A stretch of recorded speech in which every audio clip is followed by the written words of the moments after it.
And welcome to A Couple of Yogis YouTube videos on breaking down a few basic yoga poses. Today we're going to do downward facing dog or Adho Mukha Svanasana. First I'm going to teach and Neil's going to demo, and then we're going to swap over, so Neil will teach and I will demo, and then you can see both of our bodies in downward facing dog together, and then you can see how it can look very different in different bodies. So shall we make a start? Okay, so Neil, if you could come into a tabletop position.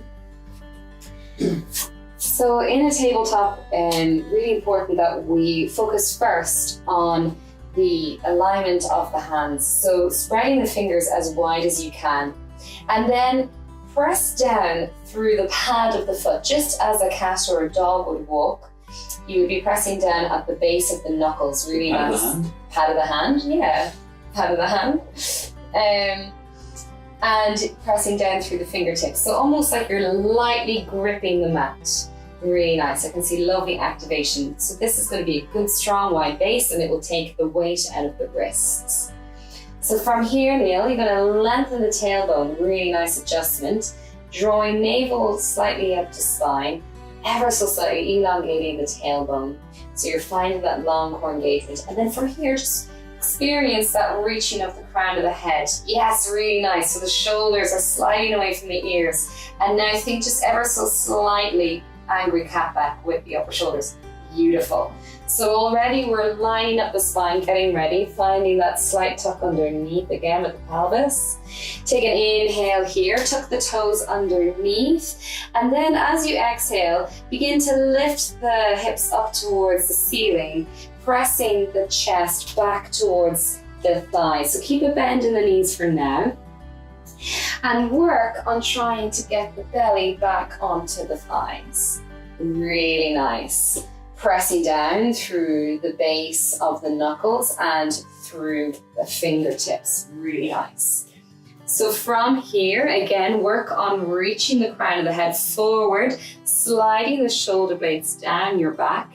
Lift up through the kneecaps, and then as you exhale, hike the hips a little higher, the sitting bones up towards the sky, press the chest back, and then if you wish, you can begin to elongate the heels down towards the earth. So the whole thing with this pose is to try and keep a nice long spine, and if you need to work on bending the legs a little bit to work on that lengthening of the spine, then that's absolutely fine. Never compensate with a rounded back. So this is the most important part of the pose. And then this is kind of second important. Now Neil, see if you can begin to shift a little more weight into the feet and maybe a little less out of the hands. Really nice. Take one more deep inhale here. And then as you exhale, lower the knees all the way back into a neutral tabletop, and if you want, you can press back to child's pose. Really nice. Okay, Emma, so we're going to start in an all-fours position, and that means our hands are going to be stacked underneath our shoulders. We're going to have our knees stacked underneath our hips here, and you can either have your toes tucked underneath, or you can have the tops of your feet pressing against the floor. Might be nice to just engage through the shins and through the tops of the feet here, as well as pressing through those hands, as you mentioned to me, pressing through the index finger and the knuckles of the index finger and the thumb, and just finding that base here before we move into our downward facing dog. Again, maybe taking that mid back up with just a really nice adjustment, just pressing up through that navel up towards the spine.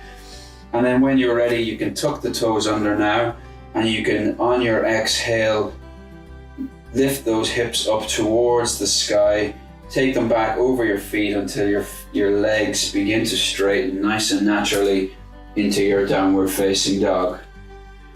So as we mentioned, Emma's got a really, really nice straight back here. There's an engagement, there's a posterior tilt here in the back. She's got a really nice straight spine. Maybe you might take the gaze just a couple of inches forward and then take this, yeah, there we go, just a little bit, and straighten that spine all the way through to the crown of the head. One of the aims here is to maybe try and get the eyes of the elbows facing towards the front of the room. Really nice. That'll help to slide those shoulders down the back, and it'll help to really open up And again, it might be nice to inhale to just bend the knees a little bit and take that chest through the shoulders. Really nice, Emma. That was really minimal, but really nice adjustment towards the thighs. And then on an exhale, maybe straightening those legs while keeping that spine nice and straight. Again, the aim is to get the weight over the feet as much as possible. That's taking those legs up towards the sky, it's those hips, should I say, up towards the sky, while also keeping that engagement in the hands. It's a difficult trick to get the engagement in the hands and also get the engagement through the feet and through the legs. But that's a really nice straight downward facing dog. Not everybody's going to get it exactly like Emma with elbows or with heels down on the floor this quickly. But I know Emma had tight hamstrings when she started with yoga, and that began to loosen out. So I mean, you can drop those knees down really nice and take it back to your child's pose. Like we said, it's not an exact science, and it takes some time to get all of those alignments and get the engagements right. But yeah, really nice downward facing dog, and hopefully you can learn from both of our bodies. Yeah, shall we do a downward dog like side by side, and we can show the difference? Yeah, okay. Okay, cool. So if you want to, you do this end, another this end. Awesome. Cool. Okay. Just to make sure we don't clash heads. Yeah, we can come off the mat a little bit. Yeah, awesome. All right, okay. So just so you can see a side-by-side contrast of two different bodies in the same pose. So coming into our downward facing dog, our own variation.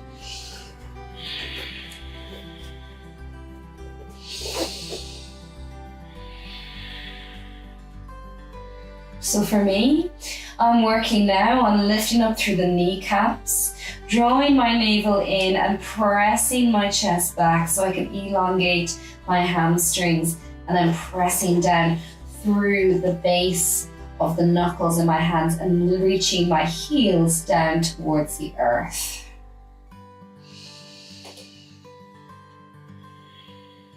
And I'm trying to get my hips over my feet. And I'm also trying to get my chest through my shoulders, towards my thighs. And get that nice opening through the chest. Are you ready to take it down? Yeah. Oi. Lovely. There we go. Nice work.